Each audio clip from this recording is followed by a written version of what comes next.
Bonjour, abordons aujourd'hui les prophètes dits pré-exiliques. De qui s'agit-il? Eh bien, on regroupe sous cette appellation les prophètes dont la mission s'est exercée avant la chute du royaume dans lequel ils ont agi. Donc, de manière absolue, avant l'exil à Babylone. Ce sont également des prophètes dont la mission les met en contact avec les rois, donc avec les prophètes de cour, ce qui explique parfois les diverses tensions qui surgissent dans les récits. Il s'agit de 3 prophètes dont nous parlerons ici, par ordre chronologique, Amos, Osée et Michée. On peut ajouter à cette liste Isaïe, en tout cas dans sa première partie, mais nous l'aborderons dans une autre vidéo qui sera consacrée exclusivement à ce prophète. Pour mieux comprendre les problématiques abordées dans ces livres, il faut revenir rapidement sur la situation politique de l'époque. La royauté s'est instaurée vers 1050 avant Jésus. Nous l'avons vu en découvrant le prophète Samuel. En un siècle, se succèdent 3 rois, Saül, David et Salomon. À la mort de Salomon, 10 tribus se rebellent contre le pouvoir de Jérusalem et font sécession.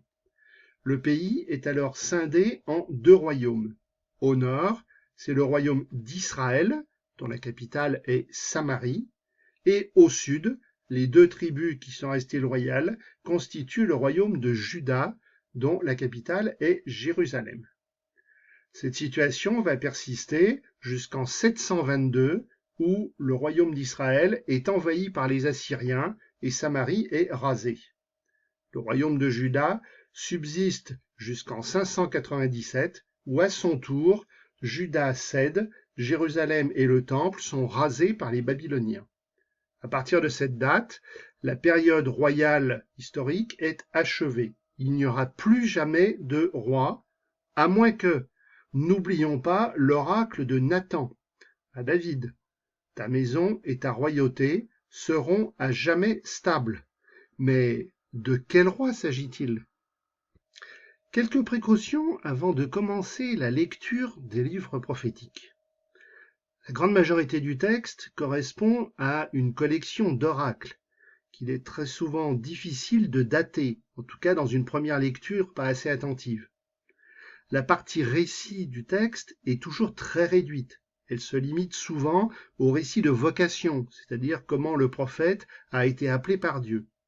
Il y a parfois de brefs récits de rencontres, par exemple des audiences avec le roi, des confrontations avec les prophètes de cour, c'est-à-dire les prophètes professionnels.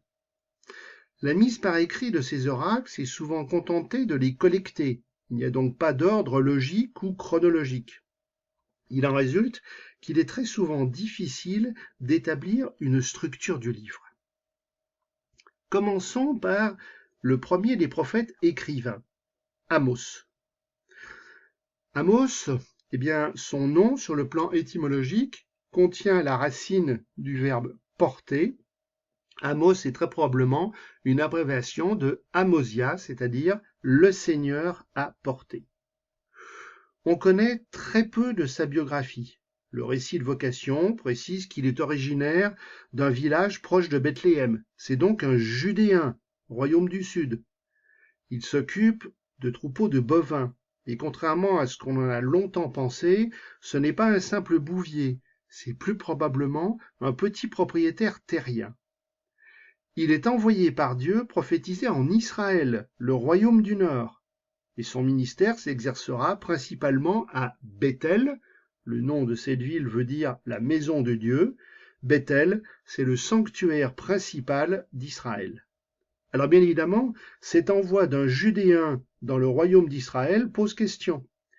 De nombreux exégètes avancent l'idée que Amos témoigne ainsi qu'aux yeux de Dieu, il n'y a qu'un seul peuple choisi, malgré la partition politique. Alors justement, quelle est la situation politique du royaume d'Israël au temps d'Amos? Amos intervient pendant le règne du roi Jéroboam II, plus exactement en 750, c'est-à-dire en plein apogée du royaume. Les royaumes voisins sont sous la menace assyrienne et Jéroboam en profite pour récupérer des territoires qui étaient perdus d'au-delà du Jourdain. Il y a donc une sorte de tranquillité qui semble assurée pour le royaume, qui amène à une prospérité économique insolente. Mais du coup, il en résulte certains désordres sociétaux. Le luxe des puissants, qui s'oppose à la pauvreté du peuple. Plus aucune solidarité entre les membres du peuple de l'Alliance. Le culte est certes splendide, très ritualisé, mais il n'y a pas de religion du cœur. Ce sont tous ces traits qu'Amos va être chargé de dénoncer. On peut assez facilement établir une structure du livre en 3 parties. Après une très brève introduction, on découvre une liste d'oracles contre les nations, les pays voisins, et contre Israël.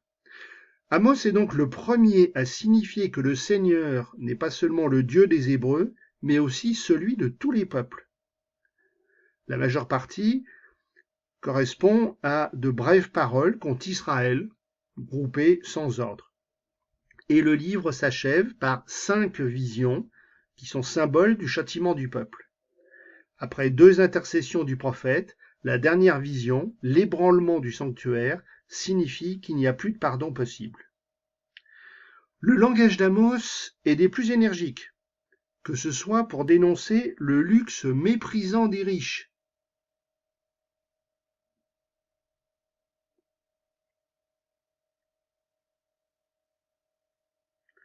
ou l'inanité du culte,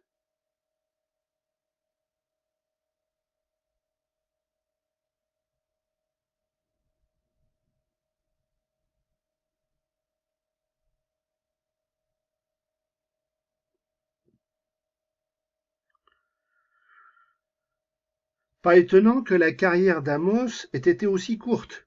Amos a prophétisé environ 6 mois avant d'être expulsé du royaume. Vu comme cela, bien sûr, la situation semble totalement désespérée. Mais le livre s'achève par un oracle d'ouverture. Il y aura toujours salut, au moins pour un petit reste. Cette notion, on la retrouvera par la suite dans la plupart des autres prophètes. Qu'en est-il du prophète Osée? Étymologiquement, son nom signifie « le Seigneur sauve ». C'est la même racine étymologique que le nom de Jésus.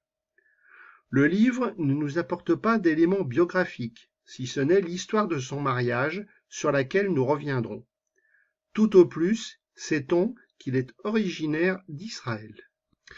Osée est donc juste contemporain et postérieur à Amos.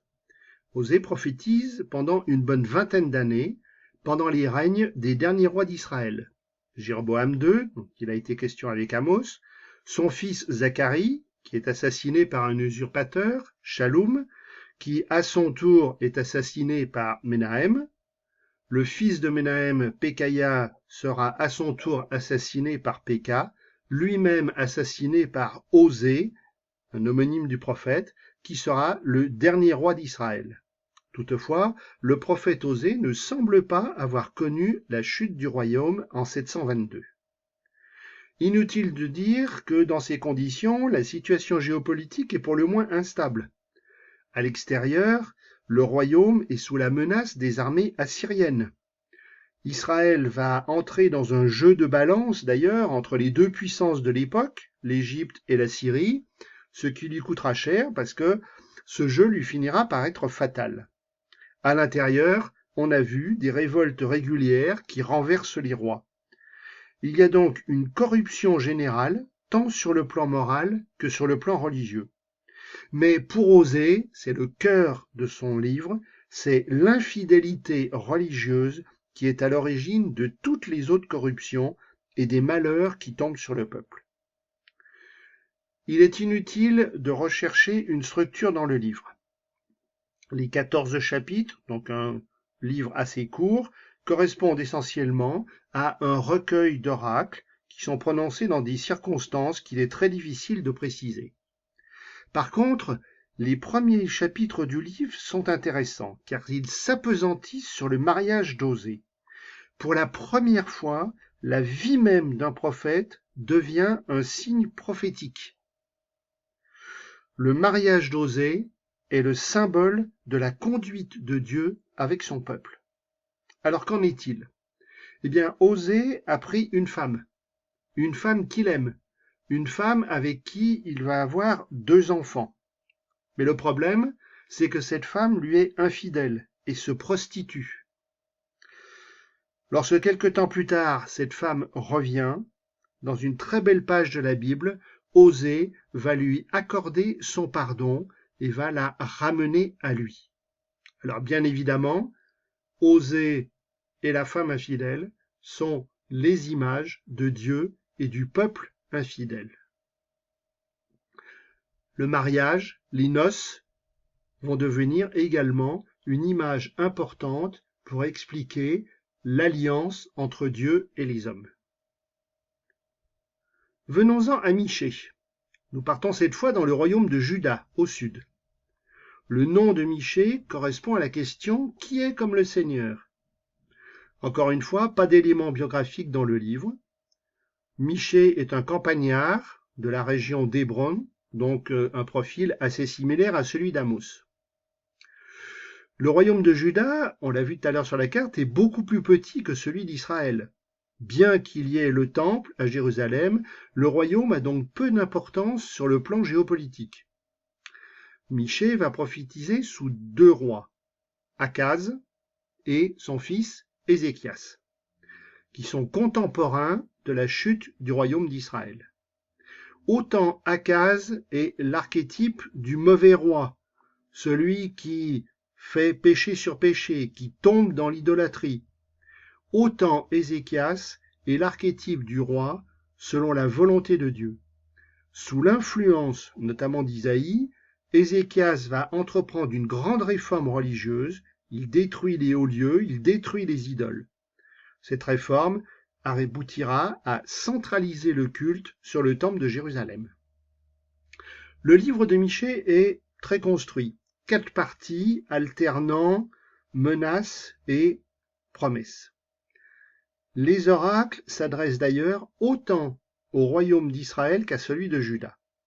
Après un verset introductif, le livre s'ouvre sur un procès que Dieu intente à Israël et Juda, promesses de relèvement qui font suite, notamment sur Jérusalem qui devient lumière des nations. À nouveau un procès contre le peuple, suivi d'une liturgie d'espérance qui clôt le livre, mais pour beaucoup d'exégètes, cette partie est un ajout tardif après le retour d'exil. Michée a un vocabulaire tout aussi fleuri qu'Amos. Il dénonce les dérives morales, les riches accapareurs, les commerçants fraudeurs, les prêtres, les faux prophètes cupides, tout le contraire de ce que Dieu réclame. Le châtiment est décidé. Michée annonce la ruine de Samarie et Jérusalem. Mais le livre s'achève sur une espérance, c'est la vision du petit reste, déjà ébauché en Amos. Et une espérance qui se traduit également par une annonce messianique qui va devenir bien célèbre par la suite. Nous connaissons bien ce texte. Alors, au final, que retenir de la lecture de ces livres? Eh bien, bien évidemment, la notion que le peuple oscille en permanence entre la fidélité à Dieu et l'idolâtrie. Le fait que les événements historiques, successivement les Assyriens et les Babyloniens, sont en quelque sorte des outils empruntés par le Seigneur. Encore une fois, le souci sur la société, souci du prochain, le souci du culte, qui est un culte du cœur, qui sont liés. Et bien évidemment, on arrive à cette notion du roi messianique, roi selon le cœur de Dieu. Pour les chrétiens qui lisent ces textes, ce nouveau roi, c'est bien sûr Jésus.